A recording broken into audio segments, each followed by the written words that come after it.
Primero, Jesús pregunta a sus discípulos: ¿qué dice la gente acerca de mí? ¿Qué dice la gente acerca de mí? Los discípulos le respondieron: unos dicen que eres Jesús, que tú eres Juan el Bautista. Otros dicen que tú eres Elías. Y otros dicen que tú eres Jeremías o algún otro de aquellos profetas famosos de la Biblia. Luego Jesús se voltea y les pregunta a sus discípulos, personas como ustedes, discípulos de Jesús. Y Jesús se voltea y les pregunta: ¿y ustedes? Tú, ¿ustedes quién dicen que soy yo? Los discípulos, después de algún tiempo, habían llegado a comprender que Jesús era ciertamente el Cristo. Pedro, como representante de todo el grupo, confesó: Jesús, tú eres el Cristo, el Hijo del Dios viviente. Los apóstoles habían llegado a la conclusión que Jesús no era un profeta más. Él no era alguien que estaba anunciando la venida de un futuro Mesías o un Salvador. Ellos sabían que Jesús era el Mesías. Y aunque los discípulos habían reconocido a Jesús como el Mesías, todavía esto no era suficiente, pues les faltaba entender qué clase de Mesías es Jesús. Eso es bien importante, ponga mucha atención acá. Los discípulos sí entendían que Jesús era el Mesías, pero no sabían qué clase de Mesías era Jesús. Entonces, la pregunta de Jesús: ¿quién dicen que soy yo?, es igual de importante hoy para cada uno de nosotros. Haz de cuenta que Jesús hoy te está preguntando a ti: oye, ¿quién soy yo para ti? ¿Quién soy yo para ti? Por eso es igual de importante esta pregunta para nosotros hoy. Al igual que en el tiempo de Jesús, las personas han hecho su propia idea, su propia imagen de quién es Jesús. Cada uno hoy en día parece tener una propia opinión de quién es Jesús. Muchas personas conocen historias de Jesús, lo ven en la televisión, lo escuchan por ahí. Sin embargo, no conocen al Cristo, al Jesús de las Escrituras. Y ahí está el problema. Poco tiempo atrás, los discípulos vieron a Jesús sanar enfermos. Imagínate, qué cosa tan grande, ver a Jesús sanar a un enfermo ahí. También vieron liberar a Jesús de endemoniados y lo vieron caminar sobre el agua. Este último milagro, cuando vieron a Jesús caminar sobre el agua, hizo que los discípulos confesaran que Jesús era el Hijo del Dios viviente. Con esta confesión, los discípulos enfatizaron que Dios es la fuente de vida. Jesús era el Hijo del Dios viviente, de un Dios que da vida, que vive. Y esto después fue corroborado con la resurrección del Señor. Al llamarlo a Dios, al Dios viviente, a Jesús, lo están distinguiendo de otros falsos dioses, porque hay falsos dioses, dioses que no tienen vida en sí mismo y que tampoco pueden dar vida. Pero los discípulos distinguían que Jesús sí podía dar nueva vida.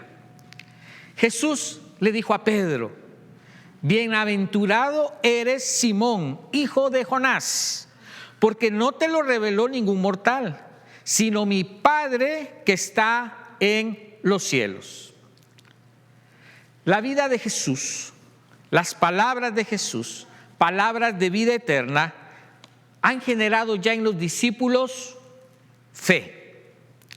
La iglesia no ha sido construida sobre la autoridad de Pedro, sino la iglesia ha sido construida sobre la confesión de fe de Pedro.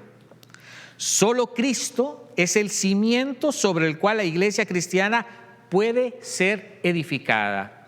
Se lo voy a decir una vez más. Solo Cristo, el Hijo del Dios viviente, es el cimiento sobre el cual la iglesia puede ser edificada.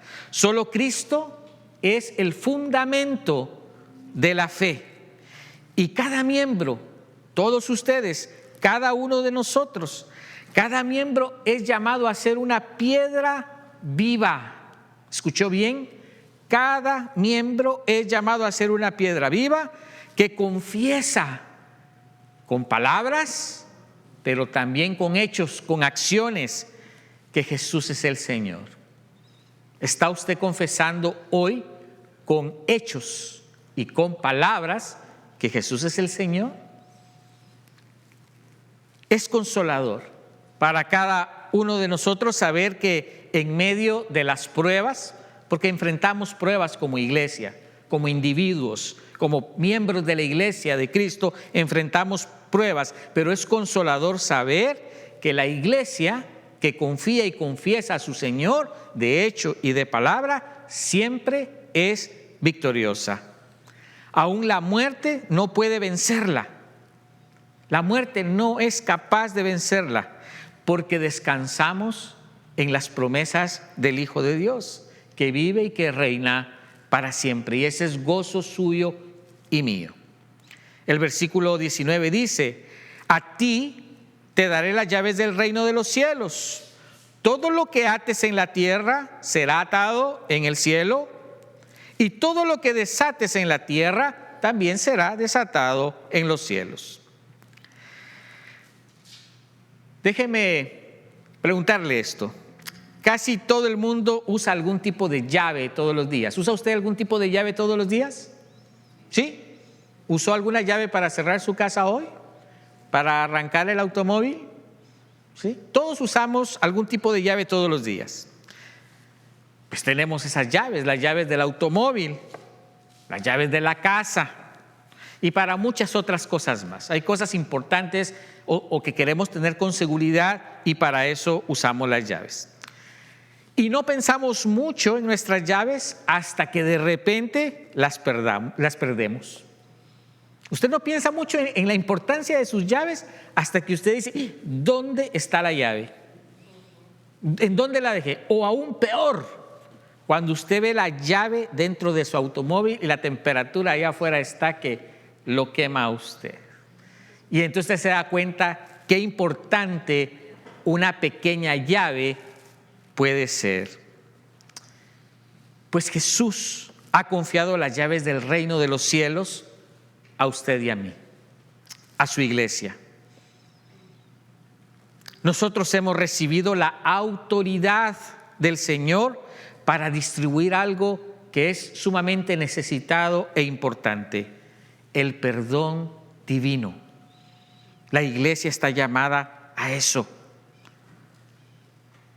La iglesia está llamada a ofrecer perdón divino a todos aquellos pecadores que se arrepienten. Las llaves es un poder otorgado por Cristo a la iglesia para perdonar los pecados. Cristo mismo lo confirma después de su resurrección, cuando soplando sobre los discípulos dijo: y reciban el Espíritu Santo. Dios confirmó eso a la iglesia. Así como Pedro, queridos hermanos y hermanas, así como Pedro confesó a Jesús como Señor, como Salvador, también es esencial que usted y que yo confesemos con nuestra vida entera que Jesús es el Señor y que es Salvador. Eso es importante hoy en día. La iglesia necesita confesar con la boca, pero con sus acciones, que Jesús es el Señor y Salvador. Pero nadie puede creer en Jesucristo por su propia razón. Tampoco nadie puede creer en Cristo porque es fuerte, por su fortaleza. ¿Sabe cómo se puede creer en Cristo? Únicamente por el poder del Espíritu Santo. Es un don del Espíritu Santo que llama por el Evangelio. Por eso la importancia, hermanos y hermanas, de congregarse regularmente. Por eso la importancia de estudiar la palabra, porque el Espíritu Santo llama por medio de esa palabra, por medio del Evangelio. Y nosotros, los creyentes, si usted es creyente, debemos de tratar con compasión a aquellos que viven en pecado, tomando en cuenta nuestra propia fragilidad. Y debemos de compartir la buena noticia que hay en Cristo, la noticia de perdón y de nueva vida. Hermanos y hermanas, en Cesarea de Filipo, en medio de un mundo lleno de voces falsas, de religiones vacías, Jesús hizo una pregunta que sigue resonando hoy con fuerza, o debe resonar hoy con fuerza en cada uno de nosotros. Jesús te dice hoy: ¿quién dicen ustedes que soy yo?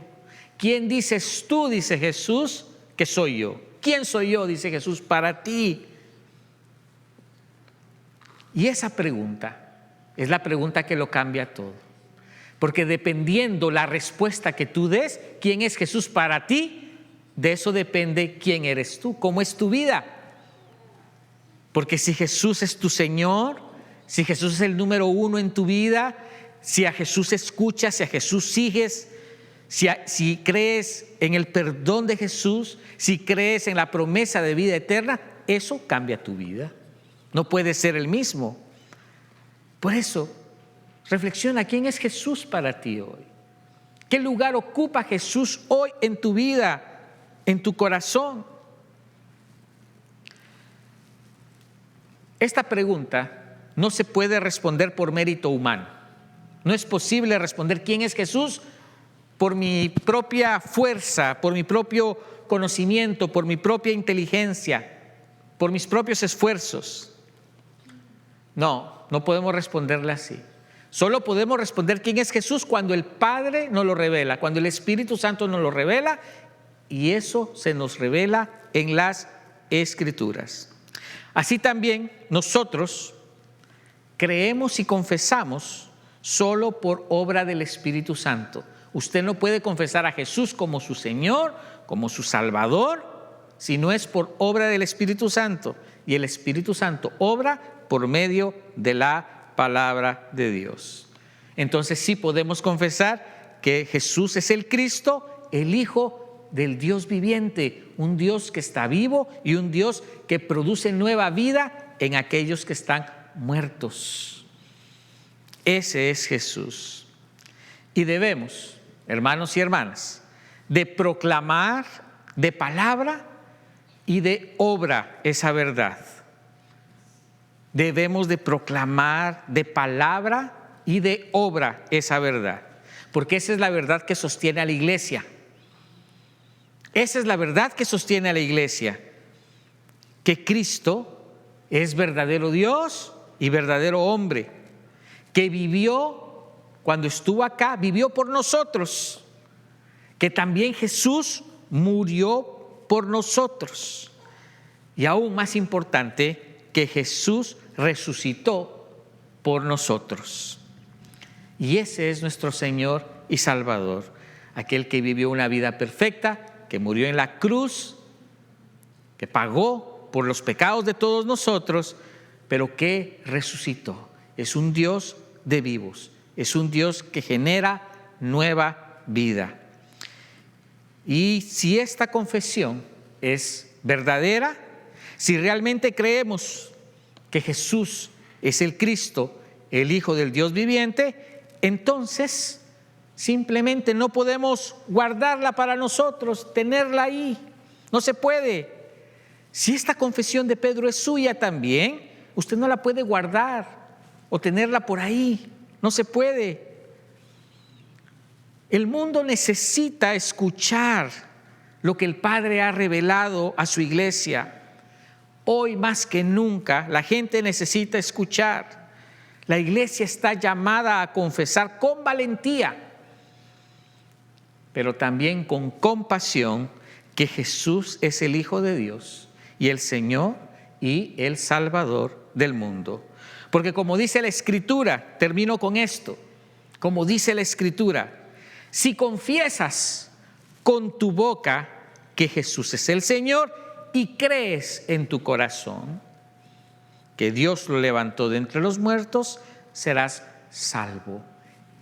Esta verdad la necesita escuchar las personas allá afuera. O quizá tú necesitas escucharla hoy y recordar esta verdad. Confesar a Jesús con la boca va más allá de una confesión ligera. Señor, yo te recibo como Señor y Salvador. No. Confesar a Jesús con la boca es con todo lo que hablamos, cómo lo decimos. Eso es confesar a Jesús, nuestra forma de hablar todos los días, nuestra forma de hablar de Dios, de Él, nuestra forma de hablar. Y creer en el corazón es tener la convicción que Jesús fue levantado de los muertos, y por eso vale la pena seguir a Jesús. Porque Jesús fue levantado de los muertos y juntamente con Él nosotros seremos levantados de los muertos. Así que no te calles, comparte la buena noticia de Jesús, proclama la palabra del Señor. La confesión de Pedro, ¿sabes qué? Esa confesión es de la iglesia, es de todos nosotros y es para todos nosotros y es para que nosotros la distribuyamos, la compartamos con todos. Amén y amén. Póngase de pie.